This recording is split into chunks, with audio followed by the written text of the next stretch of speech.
first approached to direct Romeo and Juliet because I think that I was an accomplished stage director, and I've been lucky enough to direct over 20 Shakespeare's of his plays, and I've also directed the play of Romeo and Juliet.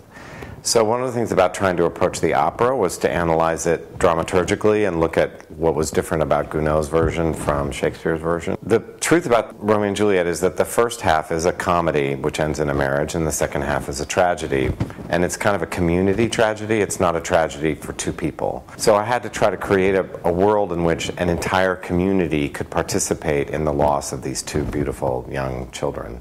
And so a lot of the work was based on my knowledge of the play, as I tried to analyze the opera, which is quite different.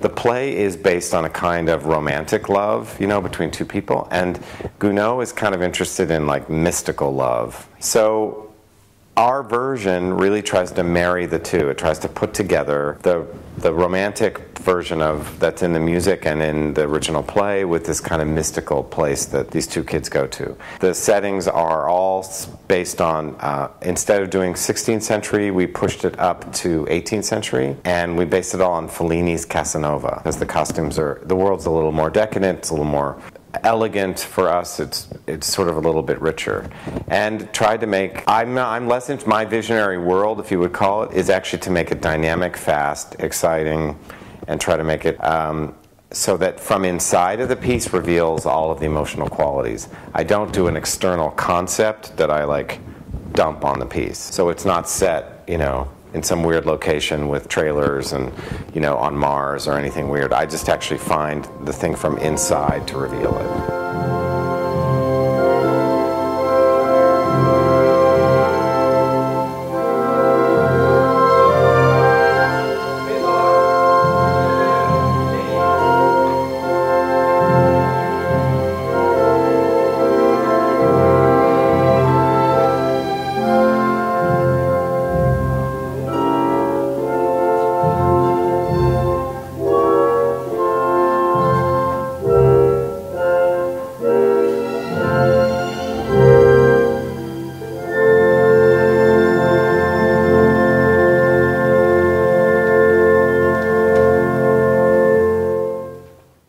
Production definitely has some fairy tale elements to it, in the sense that it feels like a little bit of a once upon a time, and it feels like it happens in a faraway land, two people who are very different than us. But the real key is that this once upon a time is really what happens to everybody in the town, as much as just the two kids, and that's kind of what I'm trying to keep in balance in the production. The opera is based on music. All the movement of it, all the rhythm of it, all the language of it comes out of the music. So if you're doing the stage directing, you have to be in very close contact with what the music does. I'm lucky enough with Yannick Nézet-Séguin to be able to stop and start, and he will make adjustments or suggest this or move that so that you really hear the music fully. But what I don't prefer is when the thing is completely sitting there and nobody moves, so that the music has to be perfect. I want it to be a movement, a story and movement that is accompanied by music.